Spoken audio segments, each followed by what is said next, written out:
নমস্কার বন্ধুরা, আমি আপনাদের সাথে আছি সাকিব, আর আপনারা দেখছেন আপনাদের প্রিয় চ্যানেল আরাফাত ভয়েস। বন্ধুরা, আজকের গল্পটি এমন এক নারীর যে বছরের পর বছর ধরে তার শ্বশুরবাড়ির অমানসিক অত্যাচার মুখ বুজে সহ্য করে আসছিল, কিন্তু পশুর মতো মার খেয়েও যখন তার দেওয়ালে পিঠ ঠেকে গেল, ঠিক তখনই অন্ধকার ফুঁড়ে উদয় হল তার যমজ বোন, যে কোনো সাধারণ মেয়ে নয়, একজন দুর্ধর্ষ ক্রিমিনাল লয়ের। কিভাবে এক বোন তার আইনের মরণ কামড় দিয়ে তাসের ভরের মতো গুড়িয়ে দিল এক অহংকারী পরিবারের দম্ভ। কিভাবে এক নিমিষেই বদলে গেল শোষিত আর শোষকের পরিচয়। নিজের বোনকে নরক থেকে বাঁচাতে সে কোন চরম চালটি চালল। শিরা উপশিরায় রক্ত হিম করা এক টান টান উত্তেজনার গল্প নিয়ে সাজানো হয়েছে আমাদের আজকের এই বিশেষ এপিসোড।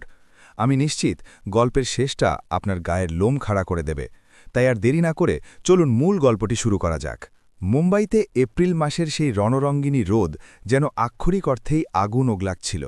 রাস্তার পিচও গলতে শুরু করেছিল, কিন্তু বাইরের এই ভয়াবহ গরম আর হট্টগোলের সামান্যতম রেশও নয়না কদমের কদম অ্যাসোসিয়েটসের শীতাতাপ নিয়ন্ত্রিত এবং আলিশান কেবিনে ছিল না। কেবিনের ভেতরে একদম নিস্তব্ধতা ছিল, শুধু এসির মৃদু আওয়াজ আর কাগজপত্র উল্টানোর শব্দ শোনা যাচ্ছিল। নয়না কদম নবী মুম্বাইয়ের একজন ড্যাশিং, নির্ভীক এবং যে কোনো অপরাধীকে আদালতে ঘাম ছুটিয়ে দেওয়া এক নামকরা ফৌজদারি আইনজীবী। পরনে কালো কোট, চোখে চশমা আর সামনে খোলা একটি অত্যন্ত জটিল মার্ডার কেসের ফাইলে তার তীক্ষ্ণ নজর বুলিয়ে নিচ্ছিল। তার ব্যক্তিত্বই এমন ছিল যে সামনের মানুষ তার চোখের দিকে চোখ মেলাতে ভয় পেত। তখনই তার ডেস্কের ইন্টারকম বেজে উঠল। নয়না ফাইল থেকে নজর না সরিয়েই রিসিভার তুলল। ম্যাডাম, ওপাশ থেকে ঋষভ সুনীতের কিছুটা ঘাবড়ানো গলা শোনা গেল। ম্যাডাম, এখানে একজন মহিলা এসেছেন। তিনি নিজের নাম বলছেন না, কিন্তু এখনই আপনার সাথে দেখা করার জেদ ধরে বসে আছেন। তাকে খুব ভীত মনে হচ্ছে। অ্যাপয়েন্টমেন্ট আছে কি? না থাকলে তাকে ওয়েটিং রুমে বসতে বলো। 15 মিনিট পর ডাকছি। নয়না তার প্রফেশনাল এবং দৃঢ় কণ্ঠে উত্তর দিল। ম্যাডাম, আমি তাদের বলেছি, কিন্তু তারা শুনছেনই না। তারা কাঁদছেন আর শুধু নয়না নয়না বলে ডাকছেন। এ কথা শুনে নয়নার কপালে ভাঁজ পড়ল। সে ফাইল বন্ধ করল। ভেতরে পাঠিয়ে দাও। কয়েক সেকেন্ডের মধ্যেই কেবিনের ভারী কাঁচের দরজাটা আলতো করে খুলে গেল। একজন নারী ধীর পায়ে ভেতরে এলেন। নয়না ওপরের দিকে তাকাতেই এক মুহূর্তের জন্য থমকে গেল। বাইরে এত রোদের মধ্যেও এই মহিলা মাথায় এবং গলার চারদিকে একটি মোটা স্কার্ফ জড়িয়েছিলেন। পরনে লম্বা হাতার ঢিলেঢালা সুতির কুর্তা আর চোখে বড় কালো চশমা। তার দাঁড়ানোর ধরনই বলে দিচ্ছিল যে তিনি প্রচণ্ড আতঙ্কের মধ্যে আছেন। তার কাঁধ ঝুঁকে গিয়েছিল আর হাত থরথর করে কাঁপছিল। বলুন, কি কাজ? আর এই গরমে এসি অফিসে আপনি স্কার্ফ কেন জড়িয়েছেন? নয়না কিছুটা সরাসরি কিন্তু শান্ত গলায় জিজ্ঞেস করল। সামনের নারী কোনো উত্তর দিলেন না। তিনি শুধু তার কাঁপতে থাকা হাতগুলো মুখের কাছে নিলেন। প্রথমে চোখের সেই বড় কালো চশমাটা খুললেন এবং তারপর মুখের চারদিকে শক্ত করে জড়ানো স্কার্ফটা নিচে নামালেন। ফাইল সরিয়ে রাখা নয়নার হাত হাওয়াতেই থেমে গেল। তার হৃৎস্পন্দন থমকে গেল, বুকের শ্বাস আটকে গেল। চেয়ারে বসে বসেই তার মনে হল পায়ের নিচের মাটি সরে গেছে। সামনে দাঁড়িয়ে থাকা নারী অন্য কেউ নন, তার নিজের আপন যমজ বোন শ্রাবণী। দেখতে দুজনেই হুবহু একই চেহারা, একই নাক, একই চোখ। কিন্তু আজ সামনে দাঁড়িয়ে থাকা শ্রাবণীকে নয়নার অচেনা মনে হচ্ছিল। তার মুখে সবসময় এক স্নিগ্ধ মিষ্টি হাসি থাকত, চোখে থাকত এক নির্মল মায়া। তার এই ভয়ঙ্কর অবস্থা দেখে নয়না ঝট করে চেয়ার থেকে উঠে শ্রাবণীর দিকে ছুটে গেল। কাছে যেতেই সে শ্রাবণীর মুখের ক্ষতগুলো স্পষ্ট দেখতে পেল। শ্রাবণী, এ কি? এসব কি? নয়নার সেই চিরচেনার দৃঢ় এবং গম্ভীর কণ্ঠ আজ প্রথমবার আদালতের বাইরে এভাবে কেঁপে উঠল। নয়নার কণ্ঠ শোনামাত্রই শ্রাবণীর ধৈর্যের বাঁধ ভেঙে গেল। গত কয়েক মাস ধরে চেপে রাখা কান্নার ডুকরে বেরিয়ে আসল। সে নয়নার গলায় ঝাঁপিয়ে পড়ল এবং হাউমাউ পরে কাঁদতে লাগল। নয়না, বাঁচাও আমাকে, বাঁচাও আমাকে। ও আমাকে মেরে ফেলবে, ও আমাকে সত্যি মেরে ফেলবে রে। শ্রাবণী ছোট বাচ্চার মতো ফুঁপিয়ে ফুঁপিয়ে নয়নাকে জাপটে ধরে চিৎকার করছিল। নয়না তাকে সামলে নিয়ে সোফায় বসাল। নিজের হাতে এক গ্লাস জল তার মুখে ধরল, কিন্তু শ্রাবণীর হাত এতটাই কাঁপছিল যে গ্লাস তার বাতে লেগে শব্দ করছিল। নয়নার মাথায় এখন রাগের আগুন জ্বলতে শুরু করেছিল। একজন ক্রিমিনাল লয়ার হিসাবে সে আজ পর্যন্ত হাজার হাজার অপরাধী দেখেছে, রক্তারক্তি কেস সামলেছে, কিন্তু আজ তার নিজের রক্তের সম্পর্কের মানুষকে কেউ রক্তাক্ত করে দিয়েছিল। শান্ত হ শ্রাবণী, আগে শান্ত হ, আর আমাকে বল, কে করেছে এটা? সেই সমর? বলো শ্রাবণী, সেই সমর যাদব তোর ওপর হাত তুলেছে? নয়নার দাঁতে দাঁত চেপে জিজ্ঞেস করল। শ্রাবণী কাঁদতে কাঁদতে শুধু মাথা নেড়ে হ্যাঁ জানাল। নয়নার নজর শ্রাবণীর পোশাকের দিকে গেল। তোর গায়ে এই ফুল স্লিভ কেন? ওগুলো সরাতো। নয়না নিজে এগিয়ে গিয়ে শ্রাবণীর কুর্তার হাতা ওপরে তুলল। নয়না স্তব্ধ হয়ে গেল, তার চোখে অজান্তেই জল চলে আসল। শ্রাবণীর দুই ফর্সা হাতে চামড়ার বেল্ট দিয়ে মারার চওড়া লাল কালো দাগ বসে গিয়েছিল। কিছু দাগ পুরনো আর হলদেটে হয়ে গেছে, আবার কিছু দাগ একদম টাটকা, যেখান থেকে এখনও একটু রক্ত চুইয়ে পড়ছিল। এক জায়গায় তো সিগারেটের ছ্যাঁকার স্পষ্ট চিহ্ন ছিল। এসব লোকানোর জন্যই সেই প্রচণ্ড গরমেও মোটা কাপড় পরেছিল। ৩ বছর নয়না, ৩ বছর আমি এই নরক সহ্য করছি। শ্রাবণীর কণ্ঠ ভয়ে এবং বেদনায় কাঁপছিল। শুরুতেও খুব ভালো ছিল রে, কিন্তু বিয়ের কয়েক মাস পরেই ওর আসল চেহারা সামনে আসলো। করাড হাইওয়ের ওপর ওর সেই বড় হোটেল, সেই ধাবা, ওর টাকা আর মালিকানার ভয়ঙ্কর অহংকার আছে। ও আমাকে মানুষই মনে করে না। শুরুতে আমার বাড়ির বাইরে বেরোহা বন্ধ করল, তারপর স্কুলে যাওয়া, আর তারপর ছোট ছোট কারণে, যেমন খাবারে নুন কম হলে বা ওর কাপড় সময়মতো ইস্ত্রি না হলে, ও আমাকে পশুর মতো মারত। বেল্ট দিয়ে, লাথি দিয়ে, যা হাতে পেত তাই দিয়ে মারত। আর তুই এসব মুখ বুঝে সহ্য করছিলি? আমাকে কেন বলিসনি?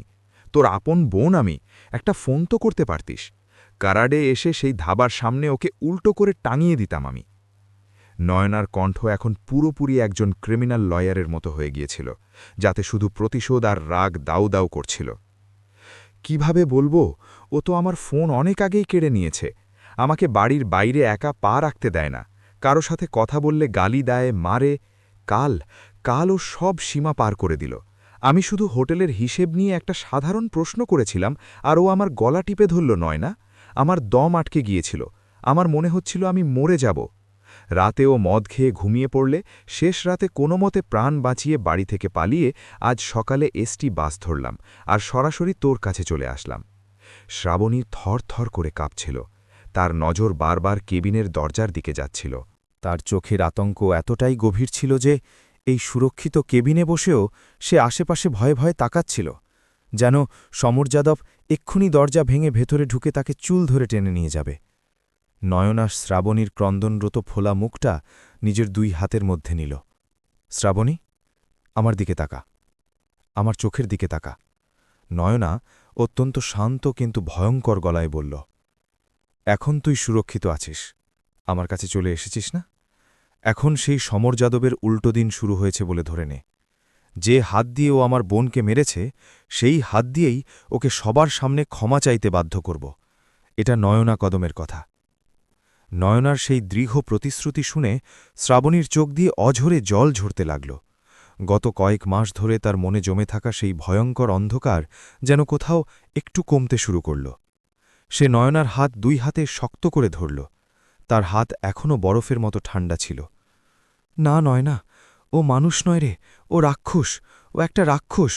শুরুতেও এমন ছিল না। শ্রাবণী ডুকরে কাঁদতে কাঁদতে অতীতের সেই কালো স্মৃতির পথ খুলে দিল। বিয়ের আগে আর বিয়ের পর প্রথম কয়েক মাস ও কত মিষ্টি করে কথা বলতো, শ্রাবণী, তুমি তো আমার ঘরের লক্ষ্মী, তোমার পায়ের ছোঁয়ায় আমার ধাবার শ্রীবৃদ্ধি হয়েছে, এমন সব কথা বলতো। কিন্তু ধীরে ধীরে ওর আসল রাম দেখা যেতে লাগল। শুরুতেও আমার বাপের বাড়ি যাওয়া কমিয়ে দিল, তারপর বান্ধবীদের সাথে মেলামেশা বন্ধ করল। বলতো, তোর বান্ধবীরা তোকে আমার বিরুদ্ধে উস্কায়, ওদের চলন বলন ঠিক নেই, এমন সন্দেহ করত। আর তারপর তো ও আমাকে ঘরের চৌকাঠের বাইরে পা রাখা পর্যন্ত বন্ধ করে দিল। আমি স্কুলে চাকরি করতাম, সেটাও ও জোর করে ছাড়িয়ে দিল। আমার বউকে লোকের গোলামি করার দরকার নেই, আমার টাকার কি অভাব আছে, এই বলে আমাকে ইস্তফা দিতে বাধ্য করল। শ্রাবণীর শ্বাস ভারী হয়ে আসছিল, কিন্তু নয়না একটি শব্দও না বলে শান্তভাবে তার কথা শুনছিল। নয়নার চোখের আগুন শুধু ধীরে ধীরে বাড়ছিল। আর ওর মা সুলোচনা বাই আর সেই বোন সঞ্জনা, ওরা দুজনে তো যেন এই সুযোগেরই অপেক্ষায় ছিল। শ্রাবণীর কণ্ঠ এবার কিছুটা কঠোর হল। নয়না, সেই বিশাল আলিশান বাড়িতে আমি একজন পরিচারিকার মতো খাটিরে। ভোর 5টায় উঠে উঠোন পরিষ্কার করা থেকে শুরু করে রাত 12টা পর্যন্ত সবার এঁঠো বাসন মাজা পর্যন্ত শুধু খাটুনি। সুলোচনা বাইয়ের সেই চিরকালের খোঁটা, আমাদের সমর এত কামাচ্ছে, ধাবায় টাকার পাহাড় জমছে, আর ভিখারির মতো ঘরে শুধু বসে বসে খাবি। কি সুখ দিলি আমার ছেলেকে, মোটে একটা মেয়ে তো জন্ম দিলি। আর সেই সঞ্জনা 25 বছর বয়স পার করল, অথচ ঘরের একটা সাধারণ কাজ করে না। সারাদিন মোবাইলে রিলস দেখে আর সিরিয়াল দেখে সোফায় পড়ে থাকে। আমি চা দিতে 2 মিনিট দেরি করলে সমরের কান ভারী করে। দাদা, বৌদি তোকে একদম সম্মান করে না, ইচ্ছে করে দেরি করে চা দিল, মুখে মুখে তর্ক করে আমার সাথে। তারপর কি? সমর রাতে ধাবা থেকে মদ খেয়ে ফিরলে অকথ্য গালিগালাজ আর বেল্টের মার, এটাই আমার কপালে জুটত। শ্রাবণী থামল। সে চোখ শক্ত করে বন্ধ করে নিল, যেন গতরাতের সেই দৃশ্য তার চোখের সামনে আবার ভেসে উঠল। তার শরীর কেঁপে উঠল। কিন্তু কাল যা হলো, তারপর আমার ধৈর্য ভেঙে গেল রে। কাল রাতে সমর ধাবা থেকে ফিরলে ও খুব নেশা করেছিল। ধাবার হিসাবে কি একটা গণ্ডগোল হয়েছিল। ও আমার ওপরেই চিৎকার করতে লাগলো, যেন আমিই ওর টাকা চুরি করেছি। আমি ওকে বোঝানোর চেষ্টা করছিলাম, কিন্তু ও শোনার মতো মানসিকতাই ছিল না। ও আমাকে লাথি মারছিল। ওর সেই ভয়ঙ্কর চিৎকার আর আমার কান্নার আওয়াজ শুনে আমার 5 বছরের ছোট্ট ইরা ঘুম থেকে উঠে বাইরে চলে আসলো। ইরা, এই নামের কথা শোনামাত্রই নয়নার ঘাড় ঝট করে ওপরে উঠে গেল। 5 বছরের ইরা নয়নার আদরের ভাগ্নি ছিল। সে খুব ভয় পেয়েছিল। শ্রাবণী কাঁদতে কাঁদতে বলছিল, ইরা কাঁদতে কাঁদতে গিয়ে সমরের পা জড়িয়ে ধরে বলেছিল, পাপা, মাকে মেরো না পাপা, মাকে ছেড়ে দাও। এরপর শ্রাবণী আর কথা বলতে পারল না। সে আবার ডুকরে কাঁদতে লাগল। নয়না তাকে কাছে টেনে নিল এবং তার পিঠ ছাপড়ে দিল। কি করেছে সেই লোকটা? বলো শ্রাবণী, ইরার কি হয়েছে? নয়নার কণ্ঠস্বর এখন অত্যন্ত তীক্ষ্ণ হয়ে উঠেছিল। ও রাগের মাথায় আমার 5 বছরের মেয়ের গালে চড় মেরেছে রে। আমার ইরা ছিটকে গিয়ে দেওয়ালে আছড়ে পড়েছে। ওর নাক দিয়ে রক্ত পড়তে শুরু করেছিল। ও জ্ঞান হারিয়ে ফেলেছিল। না, ও আমার মেয়েকে মেরে ফেলবে রে। ও মানুষ নয়। শ্রাবণীর কণ্ঠস্বর এখন এক আর্তনাদে পরিণত হয়েছিল। এ কথা শোনা মাত্রই কেবিনের তাপমাত্রা যেন শূন্যের নিচে নেমে গেল। নয়নার চোখের আগুন এখন লাভার মতো বেরিয়ে আসতে শুরু করেছিল।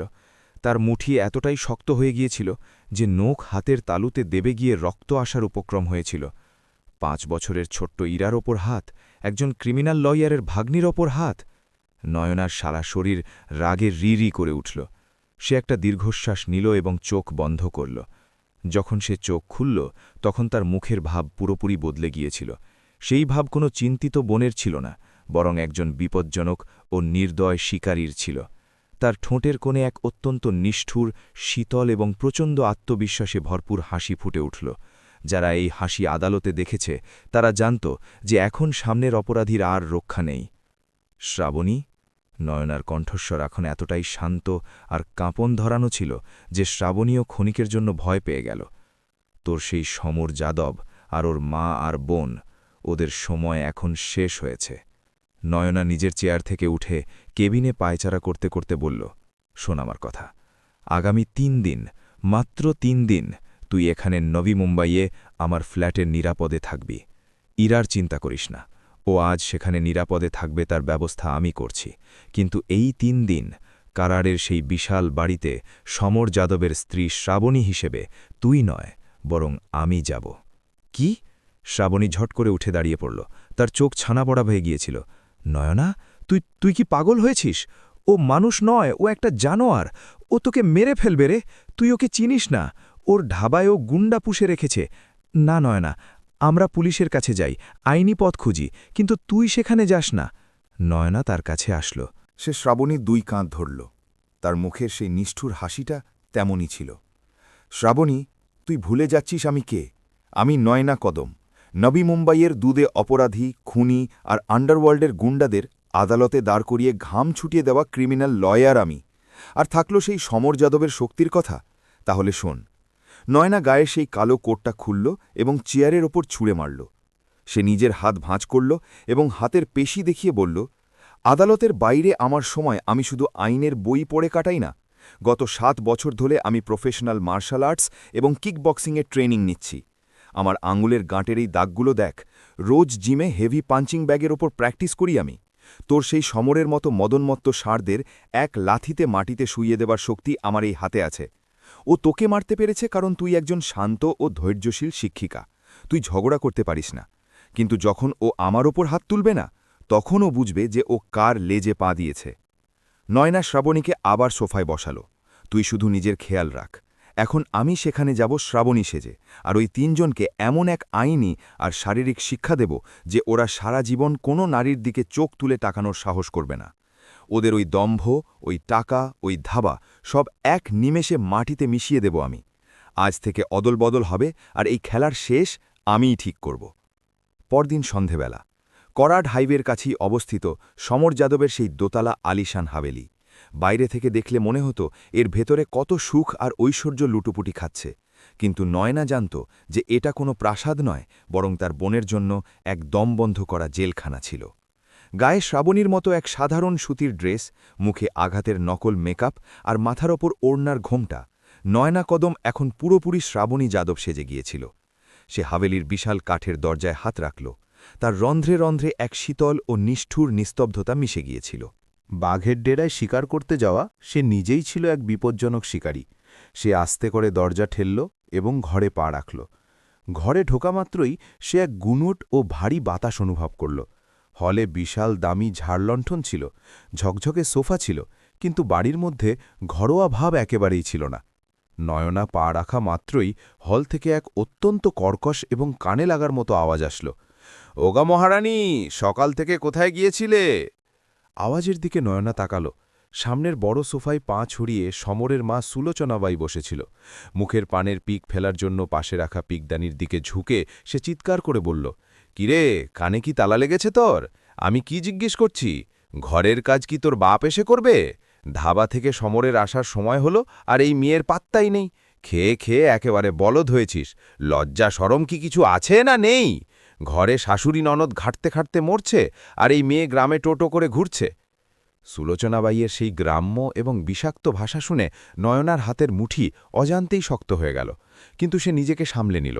শ্রাবণীর মতোই মাথা নিচু করল এবং সে নীরবে এগোতে লাগল। ঠিক তখনই পাশের সোফা থেকে অন্য এক তিতকুটে আওয়াজ আসল। ননদ সঞ্জনা, গায়ে দামি পোশাক, মুখে ঘষা মেকআপ আর হাতে লেটেস্ট আইফোন। সঞ্জনা মোবাইলে ডুবে রিলস দেখায় মগ্ন ছিল। নয়নার দিকে না তাকিয়েই সে অত্যন্ত উদ্ধতভাবে বলল, মা, কেন ওর উপর চেঁচাচ্ছ? ওর কি দাদার বা এই বাড়ির কোনো পরোয়া আছে? এই যে বৌদি, সঙ্গের মতো দাঁড়িয়ে আছো কেন? যাও ফ্রিজ থেকে ঠান্ডা জল নিয়ে এসো, যাও আগে। চিঁচিয়ে আমার গলা শুকিয়ে গেছে। আর শোন, দাদা আসার আগে মটনের ঝোলটা গরম করে রাখিস, না হলে কালকের মতো দশা করবে ও বাড়িতে। নয়নার 1 সেকেন্ডের জন্য মনে হলো যে এক্ষুনি এই মেয়েটার হাতের ফোনটা কেড়ে নিয়ে ওর মাথাতেই মারি, আর সুলোচনাবাইয়ের ওই পান খেয়ে লাল হয়ে যাওয়া জিভটা হাতের ফাইল দিয়ে থেতলে দিই। কিন্তু না, তাকে তাড়াহুড়ো করলে চলত না। তাকে ওদেরই জালে আটকাতে হতো। হ্যাঁ, জল আনছি। নয়না গলাটা একদম শ্রাবণীর মতো কান্নাকাটি করা এবং দমে যাওয়া কণ্ঠের মতো করে বের করল। সে মাথা নিচু করে রান্নাঘরের দিকে গেল, কিন্তু তার তীক্ষ্ণ নজর একজন ডিটেকটিভের মতো পুরো হলের স্ক্যানিং করছিল। বাড়ির দরজা, জানালা, বাইরে যাওয়ার পথ, দেওয়ালের কোণ, সব কিছু তার মাথায় একটা মানচিত্রের মতো গেঁথে যাচ্ছিল। রান্নাঘরে পৌঁছে সে একটা দীর্ঘশ্বাস নিল। সে নিজের সাথে আনা কাঁধে ঝোলানো বড় পার্সের চেন খুলল। সেই পার্সের লিপস্টিক বা পাউডার ছিল না, ছিল অতি উন্নত প্রযুক্তির ছোট আকারের গুপ্ত ক্যামেরা এবং অডিও রেকর্ডার। একজন ক্রিমিনাল লয়ার হওয়ার কারণে প্রমাণের গুরুত্ব নয়না খুব ভালোই জানত। আইনের আদালতে চোখের জল বা আবেগ জ্বলে না, চলে শুধু অকাট্য প্রমাণ। সে অত্যন্ত কৌশলে সঞ্জনাকে জল দিয়ে আসল এবং মেঝে মোছার বাহানায় হলের টিভির ঠিক নিচের অন্ধকার কোণে একটি ছোট ক্যামেরা আটকে দিল। দ্বিতীয় ক্যামেরাটি সে ডাইনিং টেবিলের ওপরে থাকা একটি শোপিসে লাগাল। সেখান থেকে রান্নাঘরে এসে সে ফ্রিজের পেছনের দিকে একটি অডিও রেকর্ডার বসাল।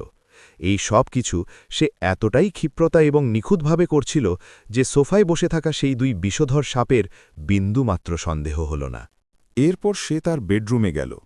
ওটা বেডরুম ছিল না, শ্রাবণীর জন্য একটা টর্চার সেল ছিল।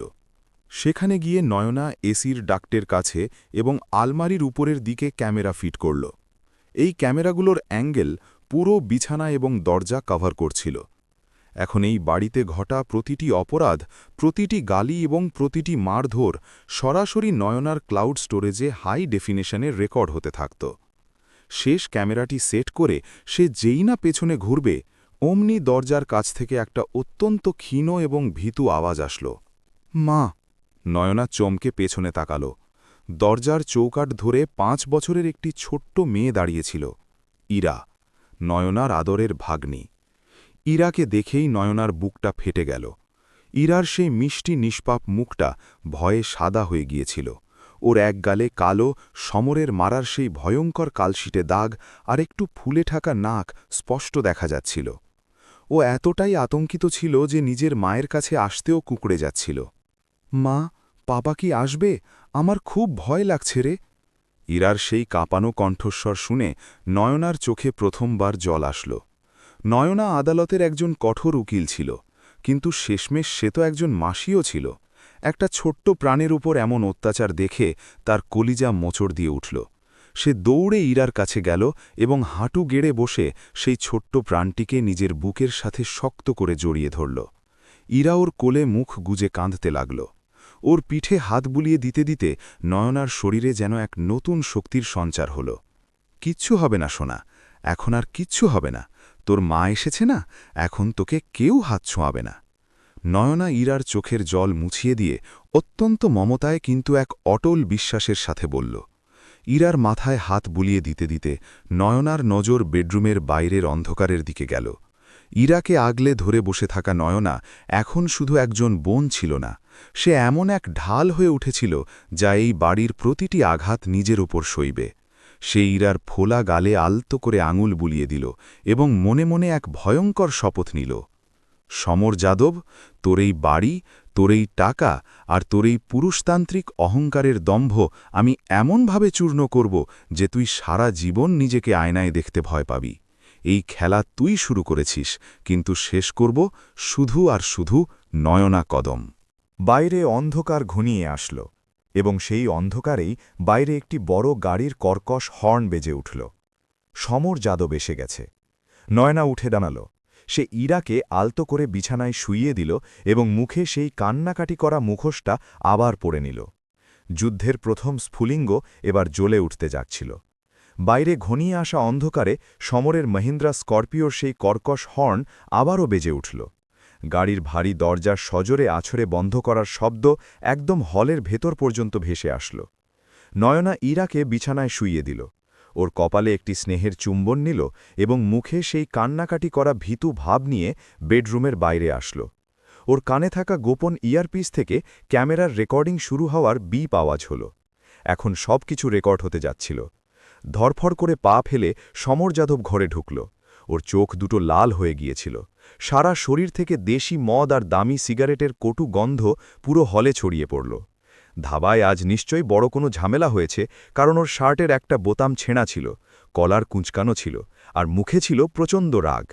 ও ঘরে ঢুকেই কোনো এক আহত পশুর মতো গর্জন করে উঠল, শ্রাবণী, কোথায় মরলি? খাবার বার জলদি, খিদে জান বেরিয়ে যাচ্ছে আমার। সুলোচনাবাই সঙ্গে সঙ্গে সোফা থেকে উঠে এগিয়ে আসলেন। এসেছিস বাপ আমার, রাজা আমার। ওরে মরণ দশা, শুনতে পাচ্ছিস না? স্বামীর খিদে জান যাচ্ছে আর ও ভেতরে কি করছে ভগবান জানে। সঞ্জনাও মোবাইল থেকে মাথা তুলে মুখ বাঁকিয়ে বলল, দাদা, তোর কাছে তোর কোনো দামই নেই আর। নয়না মাথা নিচু করে নীরবে রান্নাঘরে গেল। সে শান্তভাবে খাবারের থালা এনে ডাইনিং টেবিলে রাখল। থালায় মটনের ঝোল, দুটো রুটি আর পেঁয়াজ ছিল। নয়না চুপচাপ পাশে দাঁড়িয়ে রইল।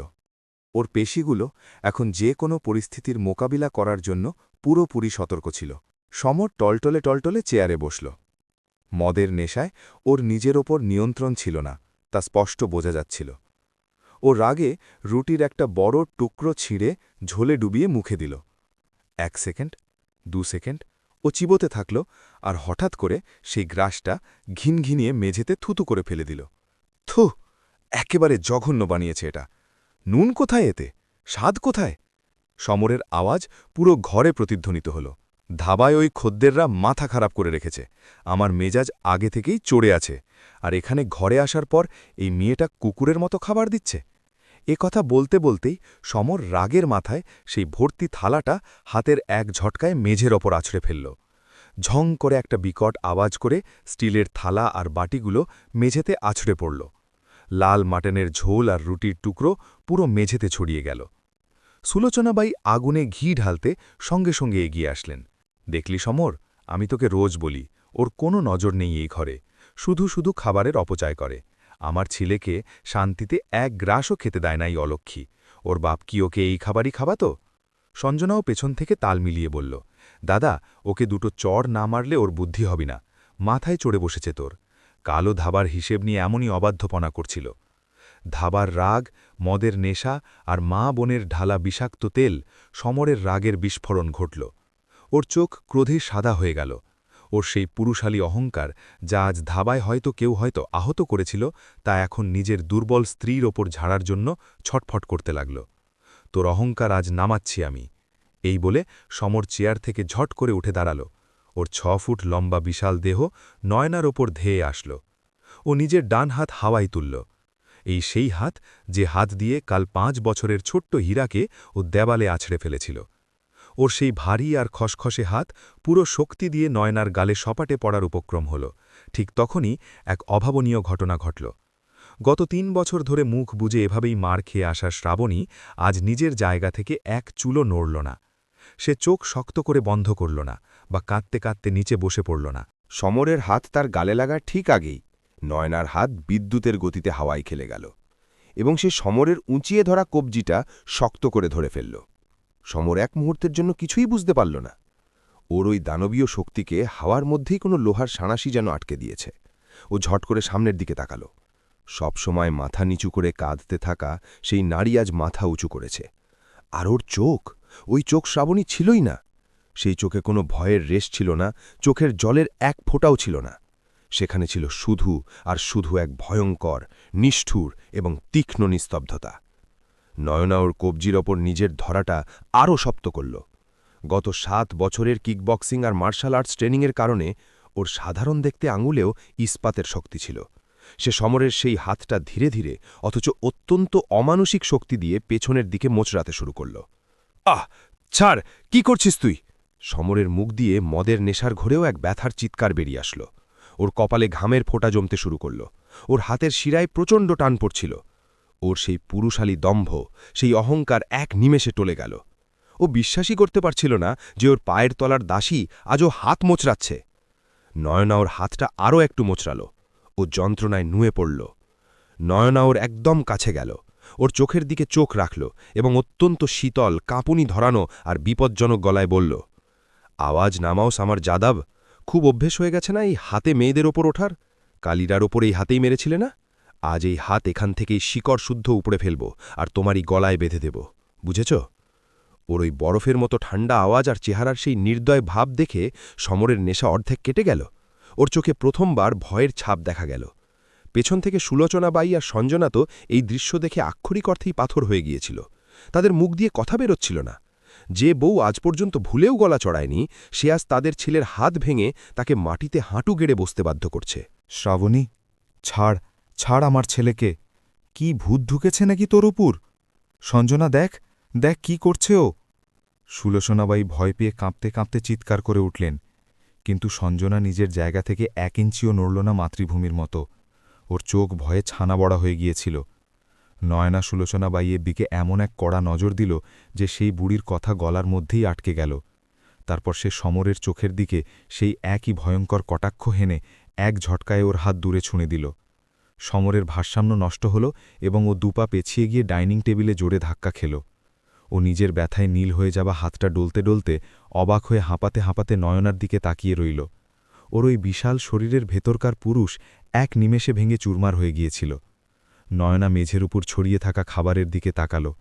তারপর সমরের দিকে তাকিয়ে অতি শান্তভাবে, যেন আদালতে কোনো চূড়ান্ত রায় শোনাচ্ছে এমনভাবে বলল, খাবার মেঝেতে পড়ে আছে, খিদে পেয়ে থাকলে ওটা চেটে খাও। আমি ইরাকে ঘুম পাড়াতে যাচ্ছি। আর ভুলেও আমার মেয়ের ঘরের দরজায় টোকা দেওয়ার সাহস করবে না সমর যাদব, না হলে কালকের সূর্য ঘরের ভেতর থেকে দেখতে পাবে না তুমি। এটুকু বলে নয়না পেছনে ঘুরল এবং হনহন করে পা ফেলে বেডরুমের দিকে চলে গেল। বেডরুমের দরজাও ভেতর থেকে লক করে দিল। হলে এক ভয়ঙ্কর লোম খাড়া করা নিস্তব্ধতা ছড়িয়ে পড়ল। শুধু এসির আর সমরের বেড়ে যাওয়া ভীত শ্বাসের আওয়াজ আসছিল। সুলোচনাবাই, সঞ্জনা আর সমর 3জনেই এক জায়গায় পুতুলের মতো দাঁড়িয়েছিল। এই বাড়ির এক নায়কত্ব, সেই দাপট আর সেই পুরুষালী অহংকার এক মুহূর্তের ধরায় ধুলোয় মিশে গিয়েছিল। নয়নার লাগানো লুকানো ক্যামেরাগুলোতে এই পুরো হাই ভোল্টেজ ড্রামা এখন চিরকালের জন্য কয়েদ হয়ে গিয়েছিল। খেলা এখন পুরোপুরি ঘুরে গিয়েছিল এবং বাঘের ডেরায় শিকার বাঘেরই হয়েছিল। কলাডের সকালটা বরাবরের মতোই হয়ে আসল, কিন্তু সমর যাদবের সেই আলিশান বাড়িতে কাল রাত থেকে এক ভয়ঙ্কর আর অস্বস্তিকর নিস্তব্ধতা ছড়িয়েছিল। সারা রাত সমর ঘুমায়নি। ওর আহত হাত আর তার চেয়েও বেশি আহত ওর পুরুষালী অহংকার ওকে ভেতর থেকে জ্বালিয়ে দিচ্ছিল। যে বউকে ও আজ পর্যন্ত পায়ের জুতোর মতো ব্যবহার করেছে, যে কোনোদিন ওর সামনে নজর তুলে তাকানোর সাহস করেনি, সে কাল ওর হাত মুছড়ে দিয়েছে। এই অপমানও হজম করতে পারছিল না। সকাল ৯টা বাজল। নয়না ইরাকে স্নান করিয়ে তৈরি করল আর ওকে ড্রয়িং বুক দিয়ে বিছানায় বসাল। সারা রাত ধরে রেকর্ড হওয়া ক্যামেরার ফুটেজ ও নিজের ফোনে চেক করল। সবকিছু একদম পরিষ্কার ছিল। ও একটা দীর্ঘশ্বাস নিল এবং বেডরুমের দরজা ভিতর থেকে খুলল। দরজা খোলার ক্লিক আওয়াজ শোনামাত্রই হলে পায়চারা করতে থাকা সমর এক পাগলা কুকুরের মতো বেডরুমের দিকে ধেয়ে আসল। ওর চোখ লাল বর্ণ হয়েছিল আর প্রতিশোধের নেশায় জ্বলছিল। নয়না দরজার কাছেই দাঁড়িয়েছিল। সমর ভেতরে ঢুকেই এক মুহূর্তও চিন্তা না করে নয়নার ডান হাত অত্যন্ত নিষ্ঠুরভাবে চেপে ধরল। ওর সেই লোহার মতো আঙুলগুলো নয়নার নরম হাতে আক্ষরিক অর্থেই দেবে গেল। কাল রাতে খুব অহংকার দেখাচ্ছিলি না তুই? আমার কবজি ধরিস? আজ তোর নাড়ি ভুড়িই বের করে দেব দেখ। সমর দাঁত কিড়মির করতে করতে নয়নার মুখের কাছে মুখ নিয়ে গড়গড় করে উঠল। নয়নার নাকের আঘাতে হাতে প্রচণ্ড ব্যথা হচ্ছিল, কিন্তু ও ইচ্ছে করেই কোনো বাধা দিল না। আলমারির ওপর লাগানো লুকানো ক্যামেরা এই সব কিছু হাই ডেফিনিশনে রেকর্ড করছিল। ওর প্রমাণের প্রয়োজন ছিল।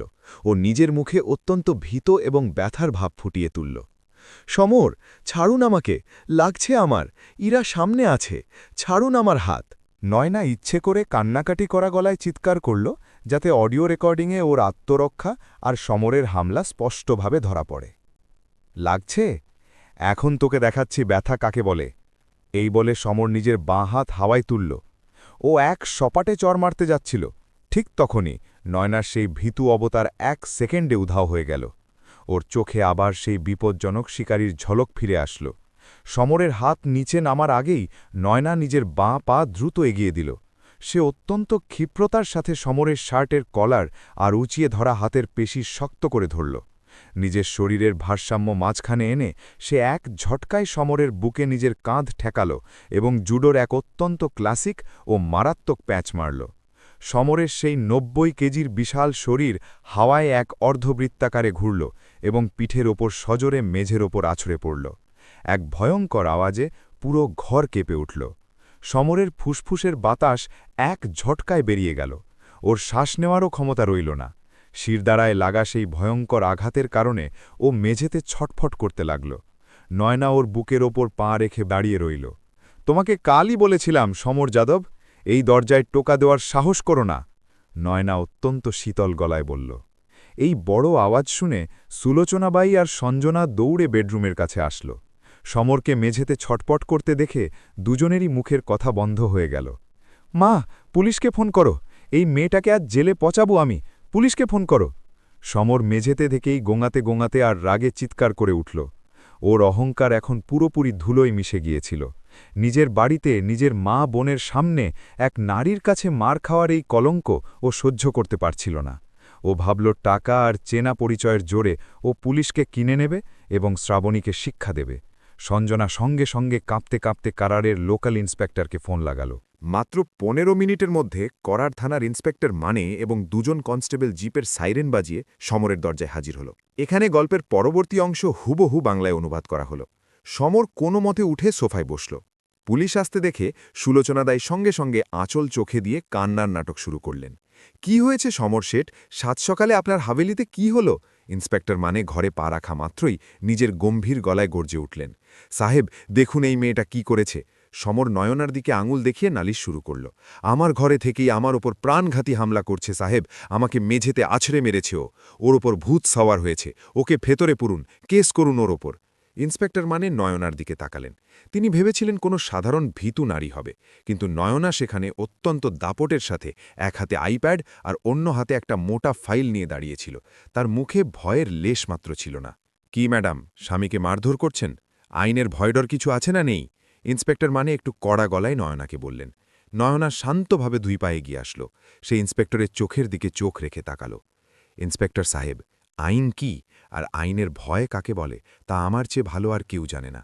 আপনি এই লোকের অভিযোগ নেওয়ার আগে আমি যা দেখাচ্ছি তা একটু মন দিয়ে দেখুন। এ কথা বলে নয়না সেই মোটা ফাইলটা ইন্সপেক্টর মানের হাতে দিল।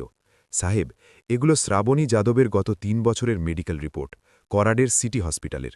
2 বার পাঁজরের হাড় ভাঙা, কবজি ফ্র্যাকচার, চোখের কাছে কালশিটে দাগ, আর এই দেখুন এই ছবিগুলো, গায়ে সিগারেটের ছ্যাঁকা আর বেল্ট দিয়ে মারার টাটকা দাগ। ইন্সপেক্টর মানে ফাইলের পাতা উল্টাচ্ছিলেন আর তার চোখ বিস্ময়ে ও রাগে ছানা বড়া হয়ে যাচ্ছিল। একজন পুলিশ অফিসার হিসেবে এই ধরনের কেস সম্পর্কে তার ভালো জ্ঞান ছিল। ফাইলের সেই ভয়ঙ্কর ছবিগুলো দেখে তার গা গুলিয়ে উঠল। সাহেব, শুধু এটাই নয়, নয়না নিজের হাতের আইপ্যাডটা তার সামনে ধরল এবং আজ সকালের সেই গোপন ক্যামেরার ভিডিও প্লে করল। ভিডিওটা অত্যন্ত পরিষ্কার ছিল। তাতে সমরকে অত্যন্ত নিষ্ঠুরভাবে নয়নার ওপর ধেয়ে আসতে, তার হাত শক্ত করে চেপে ধরতে এবং তাকে গালিগালাজ করে মারার জন্য হাত তুলতে স্পষ্ট দেখা যাচ্ছিল। এরপর নয়নার আত্মরক্ষার জন্য মারা সেই জুডোর প্যাঁচটিও তাতে রেকর্ড হয়েছিল। ভিডিও শেষ হলো আর হলে এক শ্মশান নিস্তব্ধতা ছড়িয়ে পড়ল। ইন্সপেক্টর মানের চেহারা এখন পুরোপুরি বদলে গিয়েছিল। তিনি ফাইল আর আইপ্যাড কনস্টেবলের হাতে দিলেন। তার নজর সমরের দিকে ঘুরল। তার চোখে এখন খাকি উর্দির আসল ক্ষোভ জ্বলছিল। মানে হন করে পা ফেলে সমরের সামনে গেলেন। এক ঝটকায় তিনি সমরের কলার ধরলেন এবং তাকে সোফা থেকে টেনে হিঁচড়ে দাঁড় করালেন। কি রে সমর শেঠ? মানে একদম খাঁটি করারি স্টাইলে গর্জে উঠলেন। ধাবা টাকার খুব গরম হয়েছে না? নিজের স্ত্রীকে কুকুরের মতো মারিস আর উল্টে আমাদের ফোন করে জ্ঞান দিস? এই ভিডিও আর এই প্রমাণগুলো দেখে যদি এখনই তোকে হাতকড়া পরিয়ে ভেতরে পুরি না, তবে তোর ধাবার সব মাস্তানি পেছনের দরজা দিয়ে বের করে দেব। সমরের কলিজা শুকিয়ে গেল। ওর মুখ দিয়ে কথা বেরোচ্ছিল না। সুলোচনা বাই আর সঞ্জনা তো ভয়ে থরথর করে কাঁপতে কাঁপতে এক কোণে সিটিয়ে দাঁড়িয়ে রইল।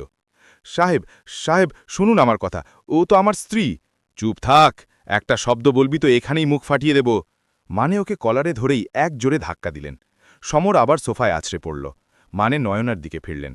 ম্যাডাম, আপনি বলুন, এখনই এর উপর ডোমেস্টিক ভায়োলেন্স আর হাফ মার্ডারের কেস ঠুকছি আর একে ভেতরে ঢোকাচ্ছি। আপনি শুধু একটা অভিযোগ দিন। নয়না সমরের দিকে এক নিষ্ঠুর ও বিজয়ী দৃষ্টি দিল। না ইন্সপেক্টর সাহেব, নয়না অত্যন্ত শীতল গলায় বলল, আমি এখনই এর উপর কেস করতে চাই না। এই ভিডিও আর এই প্রমাণগুলো আমার কাছে নিরাপদ আছে। আমি শুধু ওকে একটা ধারণা দিতে চেয়েছিলাম যে এরপর থেকে এই ঘরে কার শাসন চলবে। ইন্সপেক্টর মানে ওই নারীর চোখের সেই আগুন আর আত্মবিশ্বাস দেখে বুঝে গিয়েছিলেন যে ইনি কোনো সাধারণ নারী নন। তিনি সমরের দিকে আঙুল দেখিয়ে সতর্ক করলেন।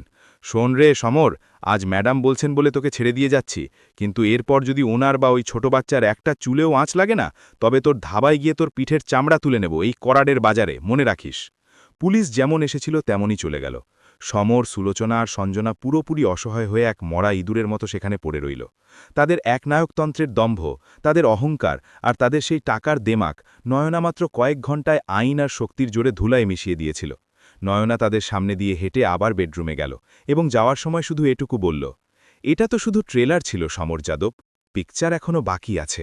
ইন্সপেক্টর মানে এবং পুলিশ চলে যাওয়ার পর হাভেলিতে যে ভয়ঙ্কর নিস্তব্ধতা ছড়িয়েছিল তা ছিল কোনো এক ঝড়ের আগের নিস্তব্ধতার মতো। সমরের চেহারা অপমানে কালো হয়ে গিয়েছিল।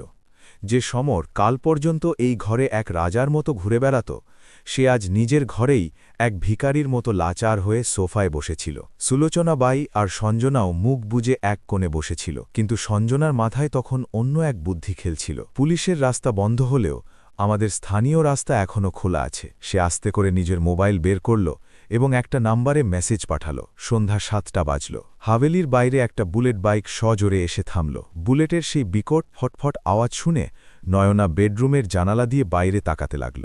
গায়ে আঁটোসাঁটো টি-শার্ট, গলায় মোটা সোনার চেন, মুখে পান মশলা আর চোখে এক অবাধ্য মাস্তানি নিয়ে এক গুন্ডা হাভেলিতে ঠুকল। সে সঞ্জনার স্থানীয় গুন্ডা বন্ধু ছিল, ববন।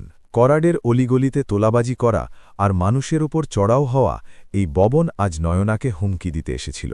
ববন সরাসরি হলে ঢুকে পড়ল। সঞ্জনা ওকে চোখ দিয়ে নয়নার বেডরুমের দিকে ইশারা করল। নয়না আগেই সবকিছু আঁচ করতে পেরে বেডরুমের বাইরে হলে এসে দাঁড়িয়েছিল। তার মুখে আগের মতোই সেই শীতল ও বিপজ্জনক নিস্তব্ধতা ছিল। ববন নয়নার সামনে এসে দাঁড়াল। সে মুখের গুটখা একপাশে সরাল এবং অত্যন্ত নোংরা নজরে নয়নার দিকে তাকিয়ে বলল, কি বৌদি, শুনলাম খুব জেদ বেড়েছে ইদানিং। সমর শেঠের সাথে পাল্লা দিচ্ছ?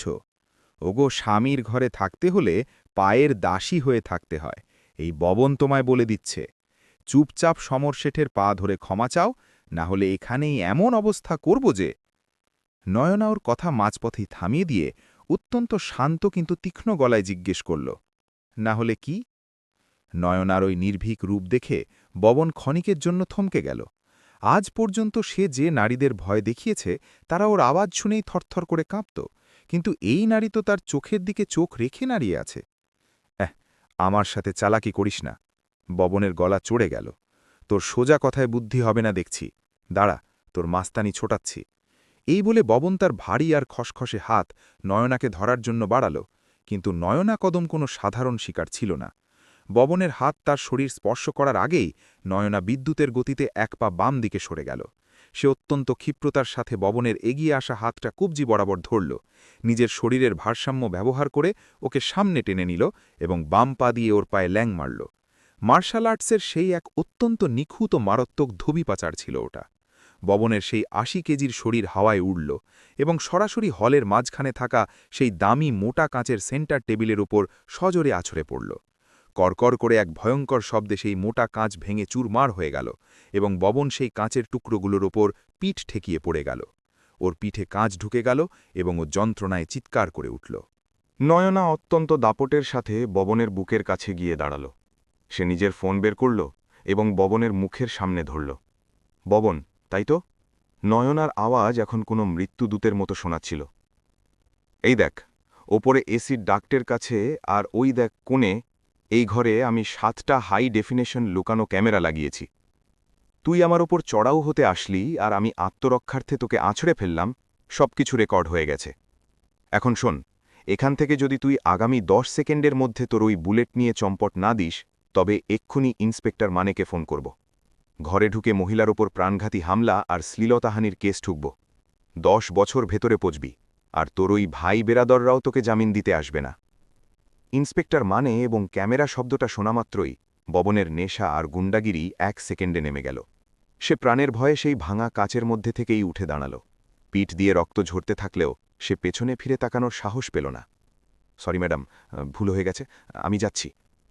এটুকু বিড়বিড় করে সে বাতাসের গতিতে ঘর থেকে পালাল এবং বুলেটে কিক মেরে সেখান থেকে চম্পট দিল। নয়না সঞ্জনার দিকে এক চরম ঘৃণার দৃষ্টি দিল। তোর এই খুচরো গুন্ডারা আমাকে ভয় দেখাবে সঞ্জনা? নিজের সীমার মধ্যে থাকতে শেখ, না হলে পরের নম্বরটা তোর হবে। এটুকু বলে নয়না বেডরুমে চলে গেল। রাত 11টা বাজল। হাবেলিতে ভয়ঙ্কর নিস্তব্ধতা ছিল, কিন্তু সমরের বেডরুমের ভেতরে তবে এক অত্যন্ত কুটিল এবং বিষাক্ত ষড়যন্ত্র দানা বাঁধছিল। সমর, সুলোচনা আর সঞ্জনা দরজা ভেতর থেকে বন্ধ করে ফিসফিস করে কথা বলছিল। তারা ভেবেছিল তাদের আওয়াজ শুধু এই 4 দেওয়ালের মধ্যেই থাকবে, কিন্তু তারা এটা জানত না যে নয়না দুপুরেই তাদের বিছানার নিচে আর জানালার পর্দার পেছনে অডিও রেকর্ডার বসিয়ে দিয়েছিল। নিজের বেডরুমে ইরাকে বুকে নিয়ে শুয়ে থাকা নয়না কানে ইয়ারফোন লাগিয়ে তাদের প্রতিটি বাক্য, প্রতিটি ষড়যন্ত্র অত্যন্ত স্পষ্টভাবে শুনছিল। মা, একে এভাবে ছেড়ে দিলে ও আমাদের নাড়িভুড়ি বের করে দেবে। সমরের ভীত অথচ রাগী গলা ইয়ারফোন থেকে ভেসে আসল। পুলিশ ওর দিকে আছে, ববনকেও তাড়িয়ে দিল, ক্যামেরা বসিয়েছে ঘরে, কিছু একটা স্থায়ী ব্যবস্থা করতে হবে ওর। কিন্তু কি করবি সমর? ও তো গায়ের ওপর আসছে, মারামারি করছে পুরুষের মতো। সুলোচনা বাইয়ের ফিসফিসানি শোনা গেল। তখনই সঞ্জনার সেই বিষাক্ত ও কুটিল আওয়াজ নয়নার কানে আসল। দাদা, একটা আইডিয়া আছে আমার কাছে, 100 ভাগ কাজ করবে। আমরা ওকে পাগল সাজাব। পাগল মানে? সমর অবাক হয়ে জিজ্ঞেস করল। হ্যাঁ, কাল সকালে আমি ওর চায়ে ঘুমের ওষুধ মিশিয়ে দেব।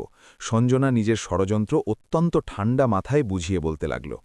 ও চা পান করার 10-15 মিনিটের মধ্যেই জ্ঞান হারাবে। একবারও অজ্ঞান হয়ে গেলে আমরা সরাসরি মেন্টাল হসপিটালের অ্যাম্বুলেন্সকে ফোন করব। তাদের বলবো যে আমাদের বউয়ের হঠাৎ পাগলামির ঝোঁক উঠেছে, ও হিংস্র হয়ে উঠেছে, ও নিজের স্বামী আর বাড়ির লোকদের মারধর করেছে। কালই তোর কবজি মোচড়ানোর ঘটনাটা প্রমাণ হিসেবে দেখাবো। ওকে চিকিৎসার দরকার আছে, এই বলে ওকে জোর করে ওই হাসপাতালে ভর্তি করে দেব। কি বুদ্ধি খাটিয়েছিস দেখ! সুলোচনা বাইয়ের কণ্ঠে আনন্দের সুর ফুটে উঠল। একবারও পাগলাগার্দে গেলে ওর আর রক্ষে নেই, ওখানকার ডাক্তাররা ওকে শক দিয়ে দিয়ে সত্যিই পাগল করে দেবে। আর সবথেকে বড় কথা দাদা, সঞ্জনা এগিয়ে এসে বলল, ও একবার পাগল ঘোষিত হয়ে গেলে আইন অনুযায়ী ইরার কাস্টাডি ও পাবে না, কাস্টাডি সরাসরি তুমি পাবে, ওকে কেউ বের করতে পারবে না, আর এই বাড়ির রাস্তা ওর জন্য চিরতরে বন্ধ হয়ে যাবে। সকাল ৮টা বাজল। হাভেলিতে আজ এক অদ্ভুত আর অস্বস্তিকর নিস্তব্ধতা ছিল। নয়না তৈরি হয়ে হলে আসলো এবং সোফায় বসল। ওর মাথায় আজকের চেকমেটের পুরো স্ক্রিপ্ট তৈরি ছিল। কাল রাতে শোনা সেই কুটিল ষড়যন্ত্র এখন বাস্তবে রূপ দেওয়ার সময় এসেছিল। তখনই রান্নাঘর থেকে সুলোচনা বাই বেরিয়ে আসলেন। তার হাতে চায়ের কাপ ছিল। আজ পর্যন্ত যেই শাশুড়ি শ্রাবণীকে এক গ্লাস জলও মমতায় দেননি, আজ সেই শাশুড়ির মুখে অত্যন্ত মিথ্যে, মিষ্টি আর বিষাক্ত হাসি ছিল। নেরে মা, সুলোচনাবাই অত্যন্ত নরম সুরে বললেন, রাতে বাড়িতে অনেক ঝামেলা হয়েছে, তোর ঠিকমতো ঘুমও হয়নি, এই গরম চাটা খা, মাথাটা একটু শান্ত হবে তোর। নয়না মাথা নিচু করে এক অত্যন্ত নিরীহ আর ভীতু বউয়ের নাটক করে কাপটা হাতে নিল। সুলোচনাবাই সেখানেই দাঁড়িয়ে থেকে ও চা খাচ্ছে কিনা তা দেখার জন্য চাতকের মতো তাকিয়ে রইলেন। নয়না কাপটা ঠোঁটের কাছে নিল, কিন্তু ঠিক সেই মুহূর্তে ও ইচ্ছে করে জোরে কাশতে শুরু করল। মা, আমাকে একটু জল দেবেন, বিষম লেগেছে। ও গলা চেপে ধরে কাশতে থাকল।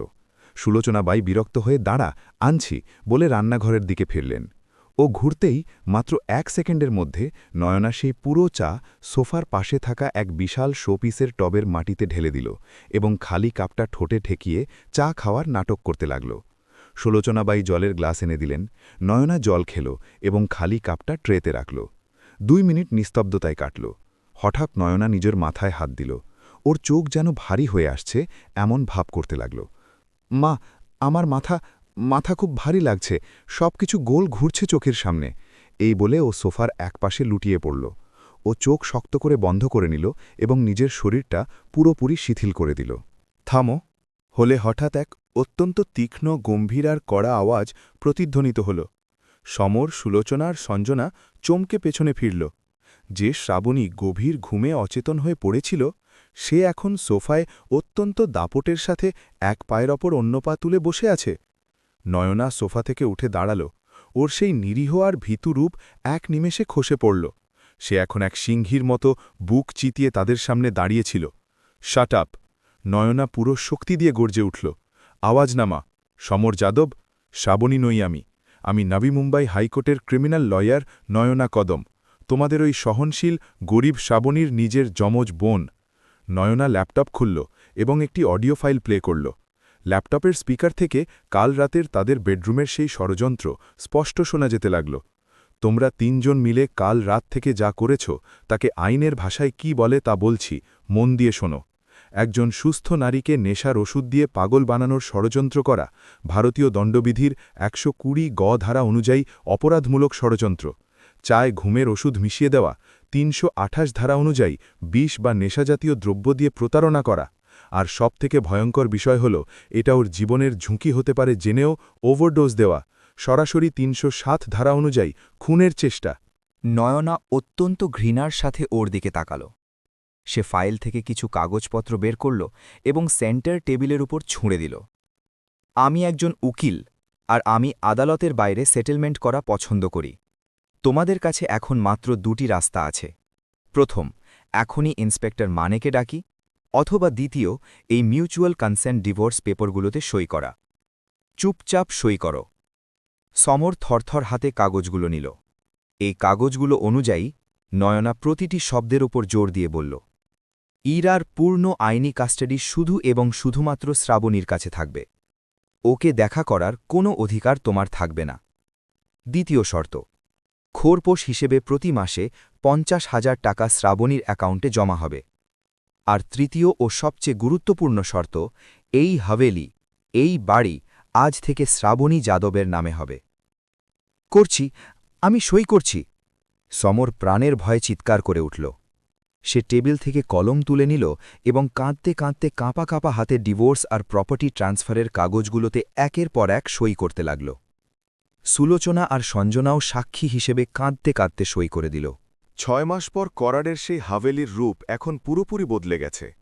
হলের সেই গুমট কটু গন্ধ এখন চিরতরে চড়ে গেছে। জানালার পুরনো পর্দার বদলে এখন উজ্জ্বল আনন্দদায়ক রঙের পর্দা লাগানো হয়েছে। সকাল 8:30 বাজে। শ্রাবণী আয়নার সামনে দাঁড়িয়ে তৈরি হচ্ছে। নিজের পায়ে দাঁড়ানো, নিজের ঘরে স্বাধীনভাবে বেঁচে থাকা শ্রাবণী এখন সত্যিকারের জীবন উপভোগ করছে। ইরা স্কুলের ইউনিফর্ম পরেছে এবং সে সোফায় বসে নিজের ড্রয়িং বুকে ছবি আঁকছে। মা, দেখো না! ইরা দৌড়ে এসে ছবিটা শ্রাবণীকে দেখাল। সেই ছবিতে 2 হাসিখুশি পুতুল ছিল, একটি বড় আর একটি ছোট, আর ওপরে বড় বড় অক্ষরে লেখা ছিল, আমার সুপারহিরো মা এবং আমার সুপারহিরো মাসি। এটা দেখে শ্রাবণীর মুখে এক অত্যন্ত মিষ্টি হাসি ফুটে উঠল। সে ইরার কপালে আদরে চুমো খেল। ওর সব ভয় চিরতরে উধাও হয়ে গেছে। বন্ধুরা, আপনাদের এই অদলাবদল গল্পটি কেমন লাগল? নয়না তার নিজের বোনকে বাঁচানোর জন্য আইন এবং নিজের সাহসের যে অসামান্য ব্যবহার করেছে, তা কি আপনাদের ঠিক মনে হয়েছে? আপনাদের প্রতিক্রিয়া নিচে কমেন্ট করে অবশ্যই জানাবেন। যদি আপনাদের সত্যি এই গল্পটি ভালো লেগে থাকে, তবে এই ভিডিওটি অবশ্যই শেয়ার করুন। এমনই নিত্য নতুন গল্পের জন্য আমাদের চ্যানেলটিকে এখনই সাবস্ক্রাইব করুন। ধন্যবাদ।